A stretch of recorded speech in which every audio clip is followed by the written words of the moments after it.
So, a metamorphic view of Nigeria's limping political economy. After decades of tyrannical ineptitude and the monumental fumble of this country's leaders, is there a macroeconomic model that most closely fits where Nigeria should be heading in terms of development? Well, the political economist, former deputy governor of the Nigerian Central Bank and former presidential candidate, Professor Kingsley Moghalu, has been speaking about precisely such a model, delivering a keynote lecture to the African Export-Import Bank, or Afrexim Bank, laying out the economic case and separately briefing 100 of the world's biggest investors, from asset management firms, investment banks, and hedge fund managers, about Nigeria and Africa as investment destinations. So, as the new government prepares to step in to lead Nigeria, what can we learn from all this that might just help to move this country decidedly forward? Well, for more on this, I'm joined now on the line from Washington by the lawyer, political economist, former deputy governor of the Nigerian Central Bank and former presidential candidate, Professor Kingsley Moghalu, who is currently the founder and CEO of Sogato Strategies LLC and president of the Institute for Governance and Economic Transformation. Professor, thank you very much indeed for joining us, and congratulations on your birthday. Well, thank you. Thank you very much, Charles. I'm grateful and thankful to be counted among the living at 60. Well, we're grateful that you are. And how would you assess and evaluate the current economic and business climate in Nigeria today as a new administration prepares to come in? What are they going to inherit, and how difficult will things be for them? Well, the new administration, a mess, quite clearly, not to be too diplomatic about it, a very difficult economic situation. Very high unemployment, I think at this time probably the highest in the world, rate of 33-point-something%, just over that of South Africa. At about 22-point-something% again. Very high rates of poverty, and of course an atmosphere of insecurity. And on top of all that, I think some very serious challenge to the whole question of nationhood in Nigeria. It's not a very, encouraging background to step into, but do the job the next administration must. There's no getting away from it. I don't believe it's an impossible job. It's not impossible. It's difficult, but it's not impossible. I believe that with psychological frame of mind, with the right political will, with the right policy direction, Nigeria can be turned around from a failing enterprise to begin to meet the potential for its success as Africa's largest economy and most populous continent. Well, let's pick up from that then, because that really is the key point, isn't it? What's the best way to enable this economy in the short, medium, and long term? What should be the catalyst that will drive economic development? Well, the first two things that will drive economic development, first of all, the first is nationhood. I believe that the next administration must strive very hard to create a broken sense of nationhood. You see, do not believe in the country that is their country. You can make economic policy, but it doesn't go as far as it can when everybody has bought in to the idea that they are citizens of Nigeria. We all belong in this enterprise, and we're all going in the same direction. So nationhood is very and one of the ways the administration can do that is, of course, by being inclusive. That is, everybody knows that. But you see, when you say inclusive, what does that mean? it doesn't mean just picking up people from everywhere just because of politics from every part of Nigeria, because the work has to be done. That brings us to the point of who can do the job that needs to be done.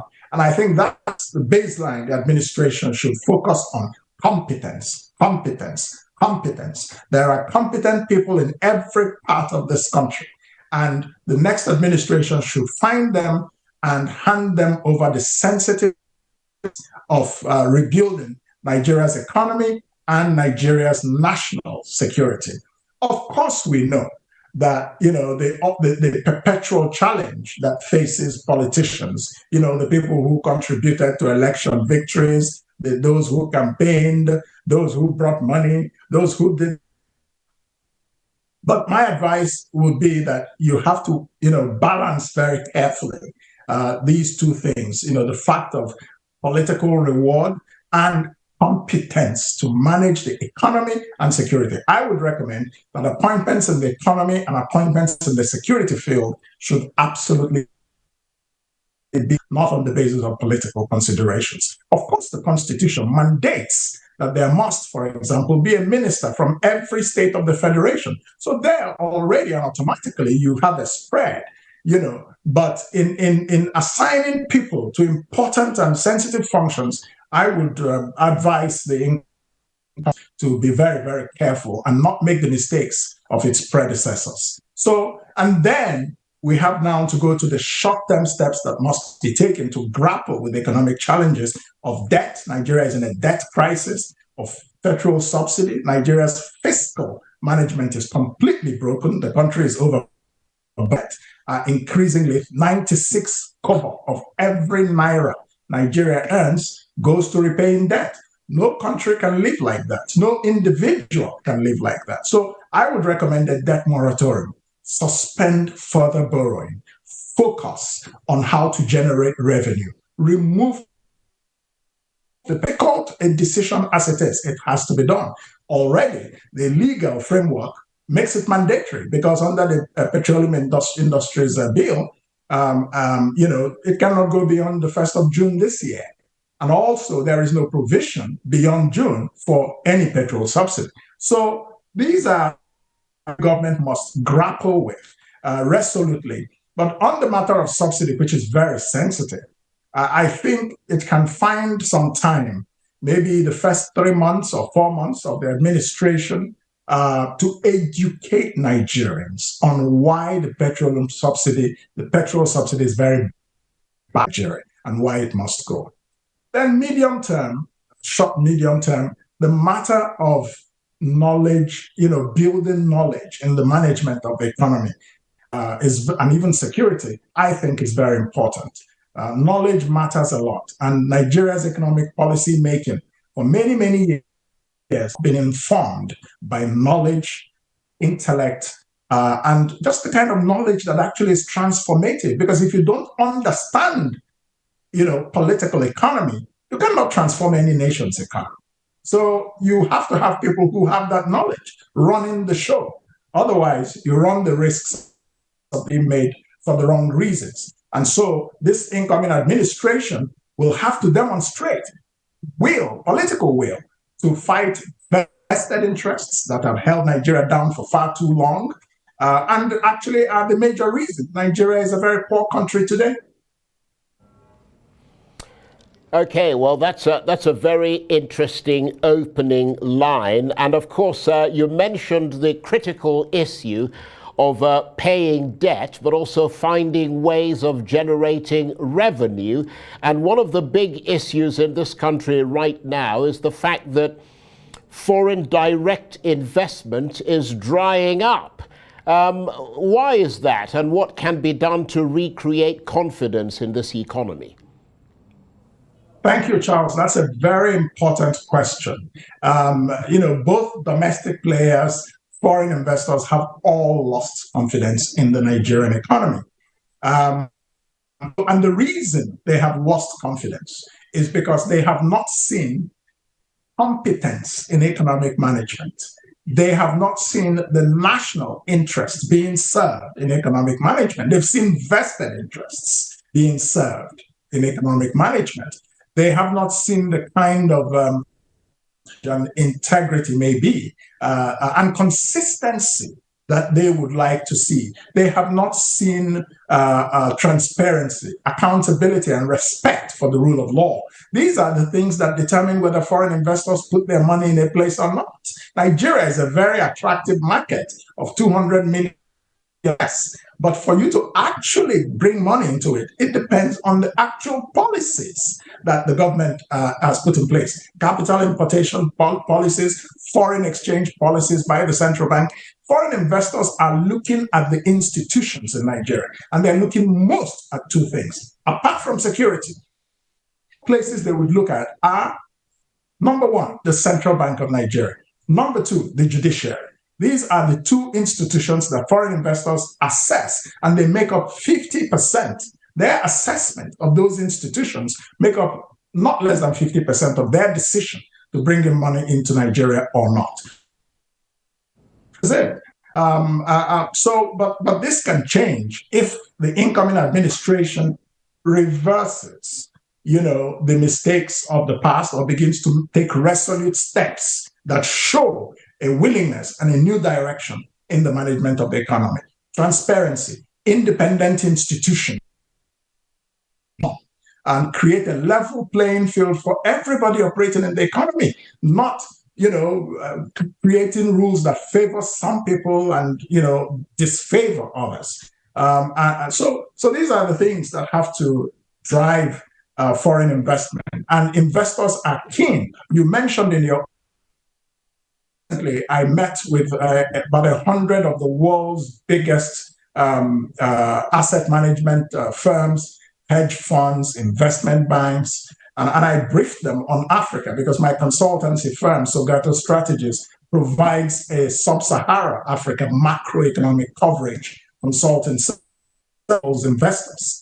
And so they wanted to know from me about various African countries, Nigeria, Kenya, Ghana, Zambia, and Angola especially. But I found that, of course, 50% of the questions were about the Nigerian economy and what investors expect with the incoming administration. So there's huge interest, and I think if the right steps are taken, investment will begin to come back into Nigeria. Well, I don't know if you know this, Prof, but the president-elect Bola Tinubu has gone to Europe. He says he's there to talk to investors and to convince them of Nigeria's readiness to do business. Should he be doing that when Nigeria is simply not really ready to bring international business because it doesn't, have, for example, adequate electricity, it doesn't have infrastructure, it doesn't have a proper foreign exchange regime, etc. And of course, the security environment is unstable. Well, I don't see why not. It's part of a number of steps that can be taken to boost confidence. I would assume that is simply a preliminary. Get to know you, this is who I am, this is what you can expect from a government that I lead kind of meeting, and to encourage confidence. And then once the swearing in takes place and the next government is in place, that's when the real work starts, because then you must begin to make policy reforms that those investors are waiting to see. They're not going to bring their money because you shook their hand and told them, I'm going to be a great guy. They're going to wait to see. We have something in diplomacy called trust but verify, during the arms race. And that is how, so this initial encounter, I think, is a good backed up when the government is in place with concrete policies. And then I am sure things will begin to move in a better direction. Well, some economists like yourself are seeing it differently. They're saying that he needs to sort out Nigeria's investment climate first and to make it more attractive before he goes courting investors abroad. Well, you see, Nigeria's, like I said, this is an initial, my own assumption of what this is that this is an initial introductory. After the government is in place legally and formally, then they can make the necessary policy moves and then go back out again to meet with investors and say, we've done A, B, C, D, or this is a timeline within which we will do A, B, C, D. And what can we expect from you? We talked about the investment environment. We need a foreign investment strategy. It's not good enough for the governors of every state to carry 100 people and go on trips around the world and saying they're going to look for foreign investors. In fact, you don't even need to do too much of that if the is stable and appropriate. The money will come because capital is always looking for where to go and to make an impact and make a profit. So we, on our part as Nigeria, need a foreign investment strategy. What should that strategy consist of? What are our priority areas? You see, many people, foreign investment will not necessarily drive economic growth or economic transformation if certain fundamentals do not exist. Those fundamentals are two. The first is skilled human capital. Foreign investment countries that have high levels of skilled populations. I was just recently in Cairo, in Egypt, to address the 30th anniversary Founders Day, to deliver the 30th anniversary Founders Day lecture of Afrexim Bank, the African Export-Import Bank. And I saw Boeing Aeroplane Company, they're in Egypt, they're not in Nigeria. I saw the Four Seasons Hotel. I saw all the big hotel chains, Sofitel, the highest end hotel chains. I saw all of them. I don't see them in Nigeria. Assembling Boeing planes or parts of Boeing planes, you need skilled populations. So that's number one. Number two, you need infrastructure. Electricity is very important. So the strategy I would recommend to the government going forward is that the foreign investment drive, apart from portfolio investment, that is money, funds into the Nigerian economy, investing in the stock market in Nigeria, investing in Nigeria's bonds or in federal other securities, to make a profit. And that's important for the foreign exchange, the availability of foreign exchange in Nigeria.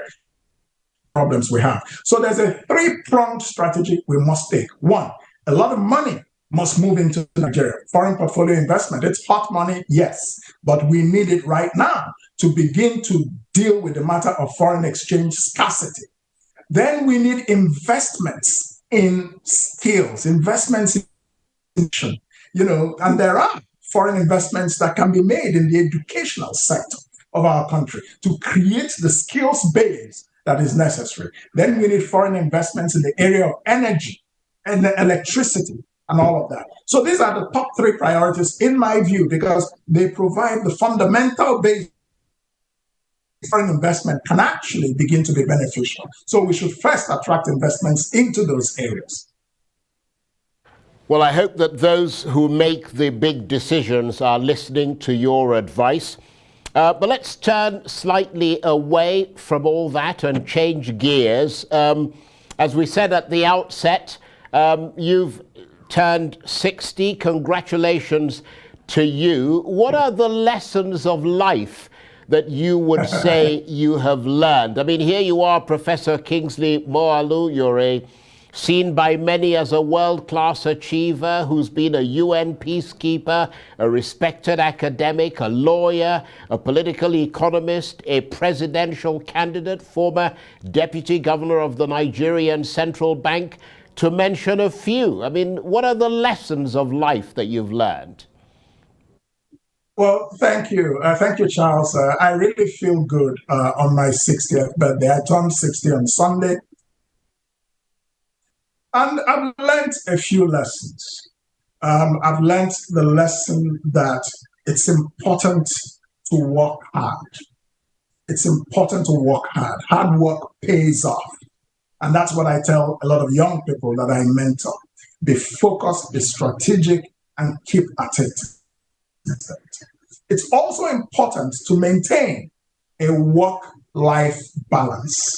I found that out later on in life. When I was younger, I did not maintain a very good work-life balance. I was a workaholic, but as I grew older, I began to understand that it's very important to pay attention to your family and not neglect your family because you're in a professional endeavor or because you're in politics. No, you start being pretty from the home, So I also found out that I've also learned, and I believe that it's important to have value that you are focused on and that can be identified with you, so that when people are dealing with you, they know what to expect. So yes, I hold a traditional title in the Nnewi Kingdom, where I come from, called Ifekego, which means, priceless, beyond money, beyond money. And that's my traditional ruler who gave me that title. So this is something he has associated with me, watching me grow as an individual. And he decided to send a message in a commercial town where people have a lot of money and some worship money, that there is something called Ifekego. There's something that is beyond money. And, those are issues of character. Those things matter as well in life. And so I thank God for the blessings of 60 years, most importantly, for keeping me alive. And then, for my family, which is a very important part of my existence, I have to say. Well, I have, 4 natural-born children, and the last one is just graduating from university. So, this life has been good to me. I've had successes, I've had disappointments. Both are part of life, and you have to learn to deal with them with some degree of equality. Okay, we lost the last bit of what you said there, thanks to the internet, but never mind, we got the gist of it. I want to congratulate you again and thank you very much indeed for joining us. Professor Kingsley Moghalu is a lawyer, political economist, former deputy governor of the Nigerian Central Bank, former presidential candidate, currently the founder and CEO of Sagato Strategies LLC and president of the Institute for Governance and Economic Transformation, and he was talking to me there from Washington.